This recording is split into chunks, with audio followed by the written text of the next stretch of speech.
Hola, ¿qué tal? Buenas tardes, bienvenidos, bienvenidas a todas las chicas y los chicos que hoy nos acompañan a esta visita guiada a cargo del artista, expositor de Páramo en Llamas, Rogelio Silva. Rogelio, gracias también a ti por aceptar la invitación a participar en estas actividades que forman parte pues, de la temporada de exhibición de Páramo en Llamas.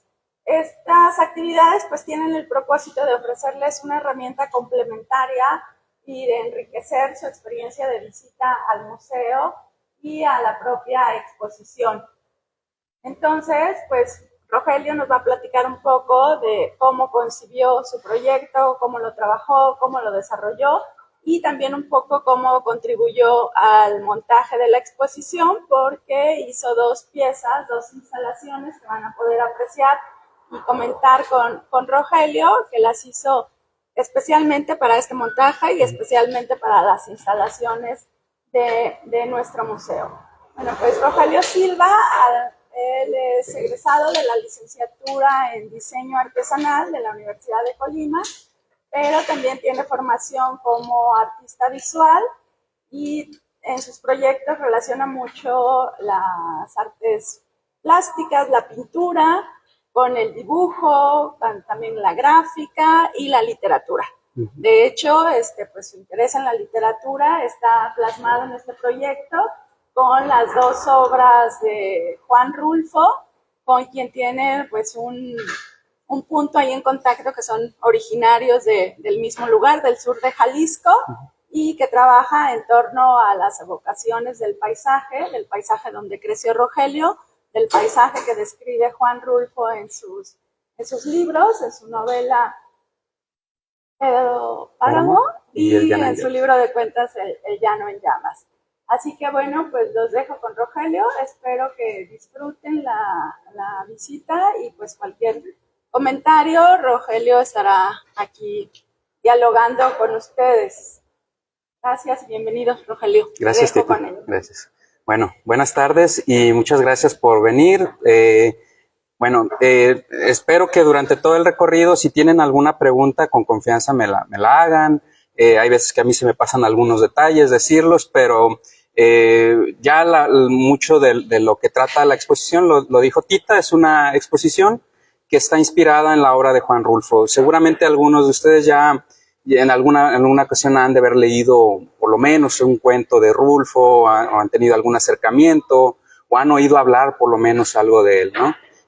La literatura de Juan Rulfo tiene esta característica que es muy evocativa, ¿no? Cuando uno lo lee, inmediatamente ve los paisajes, ¿no? Ve los terrenos, ve la tierra, los árboles. Es muy descriptivo. Él menciona todo, menciona la forma de las nubes, menciona el cielo, menciona el tipo de plantas. Entonces el paisaje en la obra de Rulfo es como otro personaje más, ¿no? Aparte de los campesinos, de los hombres que están, los soldados que están en estas guerras civiles, en la revolución, hay también un segundo personaje, un personaje más que es el paisaje, ¿no? Entonces, con esa idea desarrollé estas pinturas. Si quieren, podemos ir pasando por acá. Esta que está aquí al inicio fue la primera pintura de la serie que hice. Siempre cuando escuchen ustedes una serie en pintura, quiere decir que son más de un cuadro, ¿no? Que es un número, no sé, un número de piezas que están basadas en el mismo tema o en el mismo concepto, ¿no? En este caso, pues el paisaje en la obra de Rulfo. ¿Y por qué paisaje? Dirán, bueno, aparte de que, como les digo, es un personaje que está ahí. Yo no había pintado antes paisaje, ¿no? Había pintado rostros, la figura humana, animales. Es decir, era algo que me hacía falta, ¿no? Me hacía falta pintar paisaje y me atraía y dije, bueno, esta es una oportunidad para meterme, ¿no? En ese terreno en el que yo no había entrado antes, ¿no? Esta pintura, le digo, fue la primera. Entonces, al ser la primera, uno siempre tiene dudas, dices, porque todavía no sabes con certeza qué vas a hacer, ¿no? Y empieza uno haciendo manchas, empiezas de alguna manera experimentando, ¿no? Y ver hacia dónde te va llevando la pintura. Yo tuve una ventaja aquí, ¿no? En estas pinturas. Y esa ventaja fue que conté con una asesora del proyecto. Este fue un proyecto el cual de alguna forma obtuvo un estímulo, ¿no? Un estímulo que es como una especie de beca, ¿no? Y para esa beca te asignan un asesor. Y la asesora me iba diciendo, ¿sabes qué? Sí, dale por ahí. O mira, aquí podías mejorar esto, o podrías cambiar esto, ¿no? Pero casi ella era como una especie de guía, ¿no? Entonces yo, con esta idea de que a veces tenía esa obsesión por poner algún personaje ahí, tenía que resistirme, ¿no? Es decir, bueno, tiene que ser el puro paisaje lo que hable. Y aún así, como por ejemplo, vean ahí de repente aparecen algunas figuras, ¿no? Pero que esas figuras no sean lo principal del cuadro, ¿no? Sino como un elemento que está ahí, como si fuera una piedra, como si fuera un fantasma, porque también, precisamente la obra de Rulfo, él, si un día tienen la curiosidad de leerlo, se van a dar cuenta que él no describe a las personas, ¿no? Tú te puedes dar una idea por cómo habla de ellos, si es a lo mejor un viejito, una persona mayor, un niño, un joven, pero físicamente no los describe, ¿no? Entonces ahí también juega mucho la imaginación de cada lector, ¿no? Si quieren pueden venirse para acá, ir viendo las que están acá. Si se dan cuenta, por ejemplo, sobre todo esta pieza que está aquí de este lado, si gustan pasen para acá para que le alcancen a ver todos. Y si ustedes ven las figuras que hay ahí, el tipo de paisaje, ¿no? Y ustedes intentan buscarlo en la obra de Rulfo, algo así que lo describa tal cual, no lo van a encontrar, ¿no? Y esa fue una de las normas que me puse yo también a mí, que no describiera tal cual, ¿no? Si en alguna parte dice, bueno, hay una barranca profunda en la que no se ve el fondo, ¿no? Del lugar. Yo no quería ser tan descriptivo, ¿no? Entonces, ahí jugaba mucho mi propia percepción, mi propia, la forma en la que yo veía estas descripciones, ¿no? Entonces, en la obra de Rulfo no hay como, no describe una figura así, medio fantasmagórica, parecida a un animal y una llama ahí flotando, ¿no? Pero mucho del ambiente a mí me evocaba cosas como esta, ¿no? Aunque sí, por ahí de repente sí describe alguna otra figura indefinible, ¿no? A veces sus cuentos parecen como de terror, ¿no? Pueden seguir para acá si gustan. Esta es una pieza que, como ya había dicho Tita, fue hecha específicamente para el museo, ¿no? Este proyecto en un inicio se había planteado que fueran 25 pinturas, ¿no? Pero siempre a veces uno se obsesiona y quiere seguir trabajando y te emocionas, ¿no? Y más si fluye, ¿no? Y comienzas a hacer piezas de más, ¿no? Yo al final fueron 26 pinturas, hubo muchos bocetos, muchas pinturas ahí de estudio, se le llama, ¿no? Que es cuando tú agarras una tablita a lo mejor un poco más pequeña y ves así, haces pruebas de color y ese tipo de cosas. Entonces salieron muchas cosas de más, ¿no? Algunas de esto surgió con la idea de trabajar con la tierra, ¿no? Como Rulfo menciona mucho la tierra en sus cuentos, yo quería también tener ese acercamiento con los pastizales, con las texturas de las piedras, del adobe, de la madera, ¿no? Y hay algunas piezas también que fueron surgiendo en el momento, porque principalmente los personajes de Rulfo son campesinos, ¿no? Entonces esos campesinos han tenido o por lo menos sus personajes, una vida dura, difícil, con mucho sufrimiento, ¿no? Y por eso la idea de que las herramientas de trabajo aparecieran de esta manera, ¿no? Como con picos, con espinas. Pueden seguir, si gustan. Esta es otra si ustedes leen El Llano en Llamas, que es un libro de cuentos, hay algunos que son o sea, la mayoría son muy entrañables, ¿no? Pero hay uno en específico que se llama No oyes ladrar los perros, ¿no? Es un cuento en el que un padre carga a su hijo para llevarlo al pueblo más cercano a que reciba atención médica. El hijo va herido y el papá lo lleva cargando, ¿no? En todo el trayecto le va diciendo, lo va como regañando al hijo, ¿no? Como, mira, te pasó esto porque no me hiciste caso, siempre fuiste rebelde y demás, ¿no? Lo que un padre le suele decir a su hijo cuando comete a algún error, alguna equivocación, ¿no? Y le habla también como para mantenerlo consciente. Él quiere escucharlo hablar para saber que su hijo no se ha muerto, ¿no?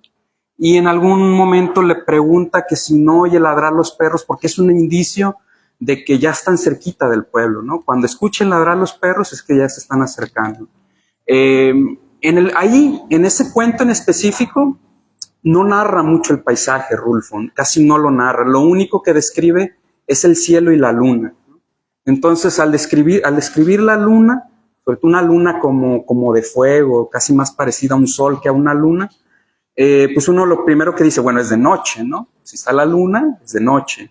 Y bueno, yo con esta idea y traté de más o menos plasmar como el terreno que está como empinado entre cerros, o sea, porque el padre le cuesta mucho trabajo cargar a su hijo, ¿no? Y por ahí, o sea, no quise poner obviamente al padre cargando al hijo, pero sí por ahí hay algunas sombras, otras figuras que podría ser un perro, un lobo, cualquier otro animal, ¿no? Pero no ser tan descriptivo, ¿no? En la pintura. Si quieren, sigamos por acá, por favor.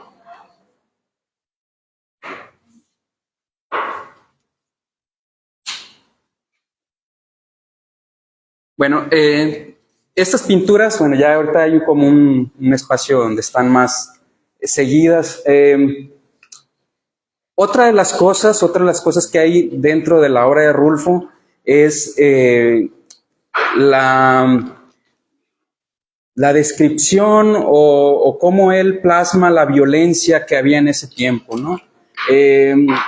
Si alguna vez escucharon en qué época están ubicados los cuentos de Rulfo o sus personajes, serían durante la Revolución Mexicana o post-Revolución Mexicana, ¿no? Es como una vez que pasó todo lo que sucedía ahí. En sus cuentos hay cuatreros que se les llama, ¿no? Que son como especie de bandidos, forajidos que andan por ahí ocasionando mal a la gente, ¿no? Y en muchos de esos trayectos o en la descripción de estas guerras, de estas batallas, pues casi todo el tiempo hay fuego, ¿no? Por eso la exposición quise ponerle Páramo en Llamas, no solo para hacer la unión de las dos obras más importantes de Rulfo, Pedro Páramo y El Llano en Llamas, sino para hacer énfasis en eso, ¿no? De que era es una descripción violenta, ¿no? También de su época, o de la época que vivieron más bien sus padres. Entonces, en muchas de las pinturas, si quieren, pueden ponerse aquí a lo largo para que las vean. Hay fuego, ¿no? La presencia de fuego, la presencia de figuras que podrían ser humanos o podrían ser fantasmas, gente que acecha, que deambula por ahí y que de alguna manera ya son como espectros, ¿no? de esa violencia, ¿no? Y lo que sí queda rastro es el fuego. Está la presencia del fuego o la presencia de los campos quemados que quedaban al paso de esta gente, ¿no? Y de estos personajes. Otra de las cosas que menciona mucho también en algunos de sus cuentos son, por ejemplo, cómo quedaban los cuerpos. Yo no quise ser tan gráfico en ese sentido porque Rulfo en verdad hay partes donde los muestra como si fuera como una película sangrienta, ¿no? Una película de gore o una película de terror. Por ejemplo, describe el cadáver de un hombre, el personaje dice, adivina cómo fue que lo mataron. Dice, seguramente a él lo mataron a machetazos, ¿no? Entonces la imagen es fuerte. Yo en ese sentido no quería ser tan gráfico. Y las escenas de colgados y demás,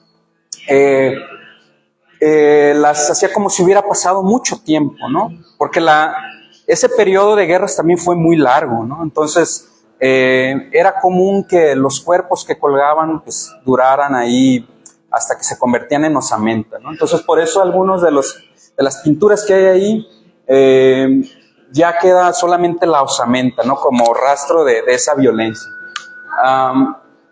Y bueno, también otra de las cosas por las que no quería poner específicamente los colgados tal cual es porque hay otro pintor zacatecano llamado Goitia, que él también hacía una representación de esos colgados, ¿no?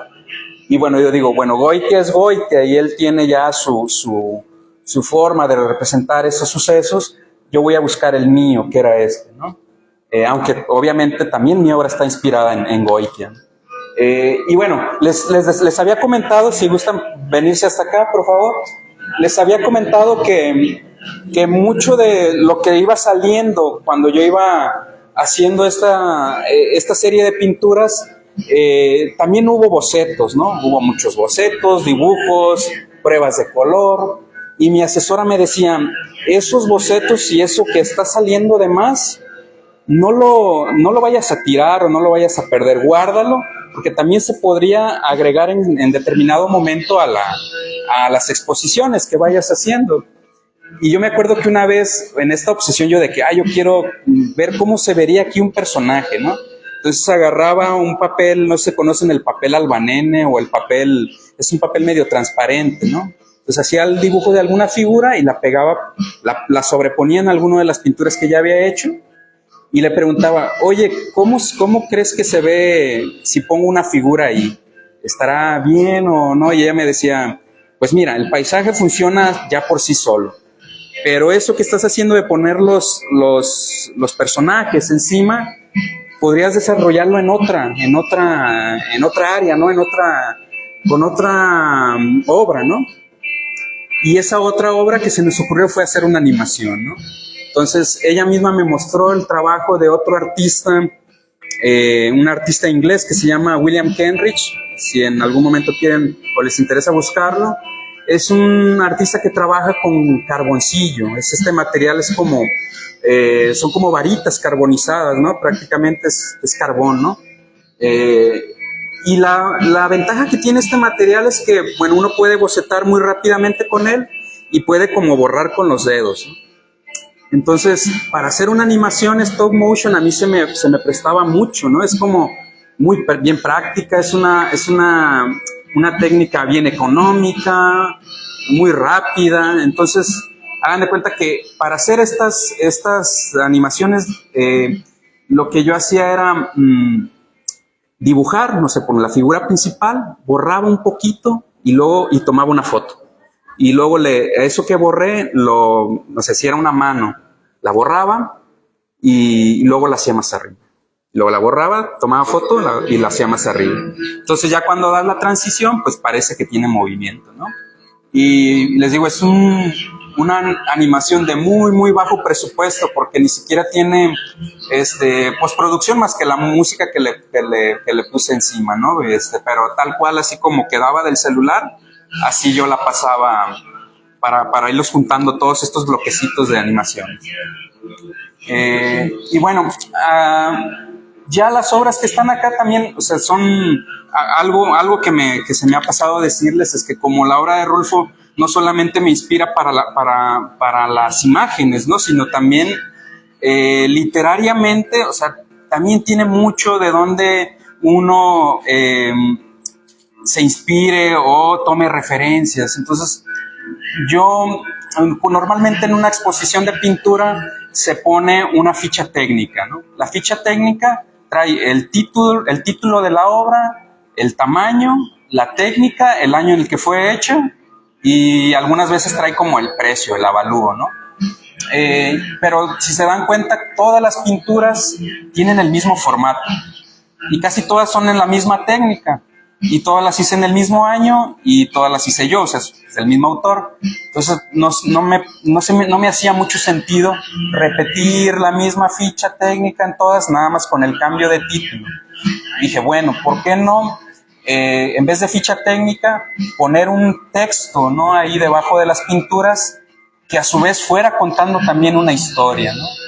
En un principio dije, ese fragmento de texto lo voy a sacar de la obra de Rulfo.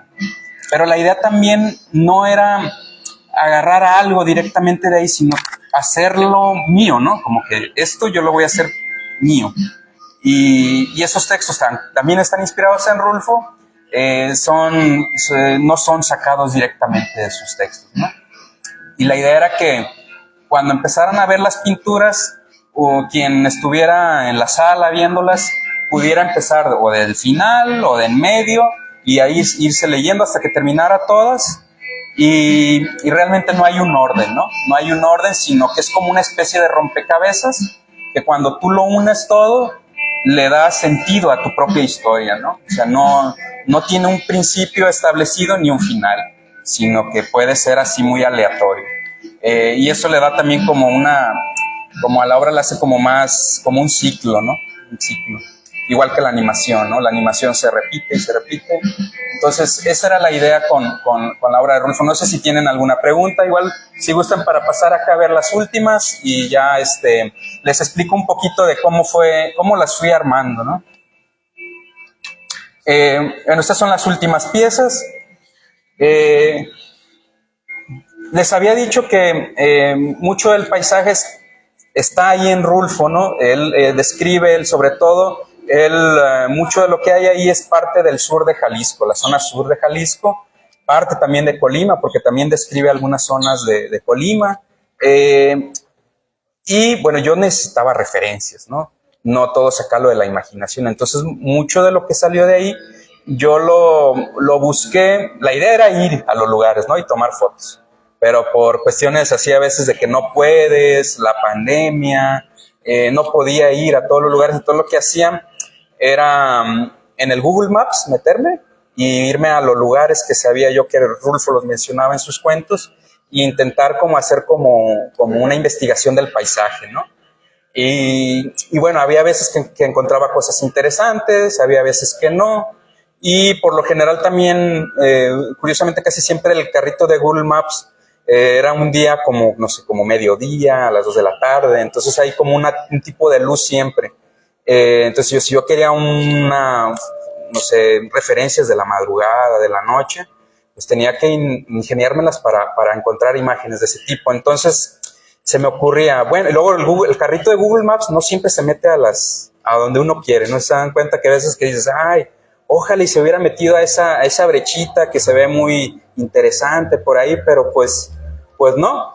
Y se te ocurre, bueno, el carrito de Google Maps no se mete, pero los ciclistas, los senderistas sí, ¿no? Y hay veces que van grabando con su GoPro y todo. Entonces en YouTube ponía senderismo por Cerro de Ortega, por ejemplo, senderismo por la barranca de Huentitán, no sé, cualquier región que se me ocurriera. Y curiosamente ahí sí encontraba cosas interesantes, ¿no? En la camarita, en alguna toma que hicieran. Y no es que yo agarrara como todo y lo pasara tal cual, ¿no? Sino que también las pinturas son como una especie de rompecabezas o collage de cosas que iba viendo, ¿no? Por decir, ese árbol me gustó, esa piedra, ese pastizal de por ahí, ese caminito. Entonces lo iba agregando a las pinturas según como le iba haciendo, ¿no? Entonces por ahí ponía mis referencias a un ladito mientras yo pintaba y de repente pues las iba viendo, ¿no? Esta piedra me gusta, se la voy a poner aquí. Este árbol, ¿no? Este cielo, ¿no? Y se iban haciendo como un collage, ¿no? Hasta que ya me convencía de alguna manera y dice, bueno, ya, está terminado. Por ejemplo, esta de aquí es, a lo mejor cuando ustedes la vean, dicen, yo he visto un lugar parecido, ¿no? Y ese lugar parecido puede tratarse de carreteras que a veces pasan por en medio de cerros, ¿no? No sé si han visto esas carreteras que a veces como que las parten por la mitad. Pues puede ser algo por ahí parecido, ¿no? Que yo lo transformé en un lugar más como de terracería. Y bueno, pues no sé si tengan dudas, comentarios, si no, pues yo es todo lo que les puedo decir. Espero que les haya gustado y que, bueno, se animen en algún momento, si tienen algún proyecto, alguna idea de algún proyecto artístico, lo lleven a cabo. ¿Vale? Bueno, muchas gracias.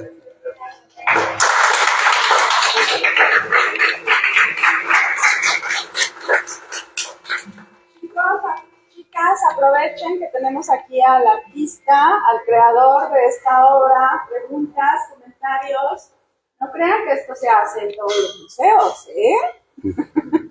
No. ¿Verdad, Rogelio? No sé si tengan algunas dudas también de cómo se inicia una pintura. Por ejemplo, yo cuando les decía lo de las animaciones de bajo presupuesto, también en sí casi las pinturas también son así de bajo presupuesto porque son pinturas muy baratas, los lienzos también son baratos. O sea, yo busqué buscar ese material que fuera económico, ¿no? Incluso los pinceles, entre más viejito, para mí mejor. Porque han visto que los pinceles cuando ya están viejitos se hacen así, ¿no? Se despelucan. Y ese que se haga así el pincel a mí me servía como para hacer pastizales. Y un pincel nuevo no me sirve para eso, ¿no? Entonces, si yo quiero hacer ese efecto, tendría como que echar a perder intencionalmente un pincel, pero digo, ¿para qué si ya tengo ahí un puño de pinceles así medio desgastados? Pues con esos, ¿no? También otra cosa es que hay como un mito, ¿no? De que los escritores o los pintores o cualquiera que se dedique a hacer algo creativo se bloquea y tiene como un miedo a la hoja en blanco, ¿no? Entonces, como para romper con ese mito, bueno, dije, si el lienzo está en blanco, pues lo pintaba de negro primero. Todo lo pintaba de negro y ya de ahí iba haciendo todo lo demás, ¿no? Entonces, al hacer eso de pintarlo de negro, pues tú ya estás pintando, ¿no? Ya no estás esperando ahí a ver que te surja algo, ¿no? Sino que ya directamente estás haciendo algo. Este es un tip cuando ustedes tengan ese bloqueo. No les digo que vayan a pintar también de negro, ¿no? Pero que si es una pintura igual pueden manchar algo por ahí y recuerden que todo se puede cubrir más adelante. O sea, si no les gustó lo cubren, pero ya están haciendo algo, ¿no? Lo mismo con cualquier otra cosa. Si les dejan hacer un ensayo, un escrito en la escuela y no saben cómo empezar, empiecen con cualquier cosa. Ahorita en Word puedes tú empezar con un párrafo, incluso diciéndole al maestro por qué les dejó esa cosa tan sin sentido, ¿no? O sea, insultándolo incluso. De todos modos después lo pueden borrar, ¿no? Vuelven al inicio, lo borran y ya siguen y hacen el ensayo que les dejó. Bueno, eso sería todo. Chicos, pues bueno, agradecer yo a nombre del Museo Fernando del Paso, Rogelio, muchas gracias por aceptar nuestra invitación, por tu tiempo, por la generosidad de compartir tus conocimientos, tus experiencias con los estudiantes universitarios. ¿De qué escuelas y de qué prepas nos están acompañando?